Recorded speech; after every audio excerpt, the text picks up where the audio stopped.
ಸ್ಥಳೀಯ ಸರ್ಕಾರ ಶಿಕ್ಷಣ ಹಕ್ಕು ಕಾಯ್ದೆ ಮಾಹಿತಿ ಕಾರ್ಯಾಗಾರ ಮಕ್ಕಳ ಶೋಷಣೆ ತಡೆಯುವಲ್ಲಿ ಜನಪ್ರತಿನಿಧಿಗಳು ಪರಿಣಾಮಕಾರಿಯಾಗಿ ಜವಾಬ್ದಾರಿ ನಿರ್ವಹಿಸಬೇಕು ಎಂದು ರಾಜ್ಯ ಎಸ್ಡಿಎಂಸಿ ಕಾರ್ಯಾಧ್ಯಕ್ಷಿ ಶೋಭಾ ಭಾಸ್ಕರ್ ಹೇಳಿದರು.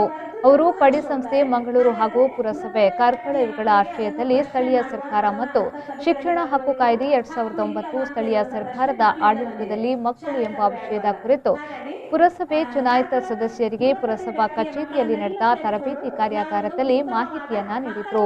ಈ ವೇಳೆ ಅಧ್ಯಕ್ಷೆ ಸುಮಾ ಕೇಶವ್, ಅಧ್ಯಕ್ಷ ಲಕ್ಷ್ಮೀನಾರಾಯಣ ಮಲ್ಯ, ಉಡುಪಿ ಜಿಲ್ಲೆ ಶಿಕ್ಷಣ ಸಂಪನ್ಮೂಲ ಕೇಂದ್ರದ ಕಾರ್ಯದರ್ಶಿ ವಾಸು ಆಚಾರ್, ಉಡುಪಿ ಜಿಲ್ಲೆ ಸಂಯೋಜನಾಧಿಕಾರಿ ವಿವೇಕ್, ಪುರಸಭೆ ಮ್ಯಾನೇಜರ್ ಸೂರ್ಯಕಾಂತ್ ಉಪಸ್ಥಿತರಿದ್ದರು.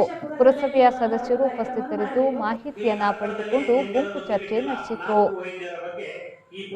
ನಮ್ಮ ಪುರಸಭೆಯ ಮಕ್ಕಳು ಅವರ ಅಂದ್ರೆ ಪಂಚಾಯತ್ ವ್ಯಾಪ್ತಿಯಲ್ಲಿ ಅವರ ಸಮಸ್ಯೆಗಳನ್ನೆಲ್ಲ ಮಕ್ಕಳ ಗ್ರಾಮ ಸಭೆ ಹೊತ್ತು ಅವರು ಬರೆದು ತಂದು ಹಂಚಿಕೊಳ್ತಾರೆ. ಹಾಗಾದ್ರೆ ಪುರಸಭೆಯ ವ್ಯಾಪ್ತಿಯ ಮಕ್ಕಳಿಗೆ ಅದನ್ನು ಪ್ರಶ್ನೆ ಮಾಡುವ ಅಥವಾ ಅಂತ ಸಭೆಗಳಲ್ಲಿ ಭಾಗವಹಿಸುವ ಹಕ್ಕು ಇಲ್ಲವಾ ಅಂತ ಹೇಳುವಂತ ಪ್ರಶ್ನೆ ಮಕ್ಕಳಿಂದ ಬಂದಿದೆ ಶಾಲೆ ಸರ್ವೆ ಆಗುವಾಗ.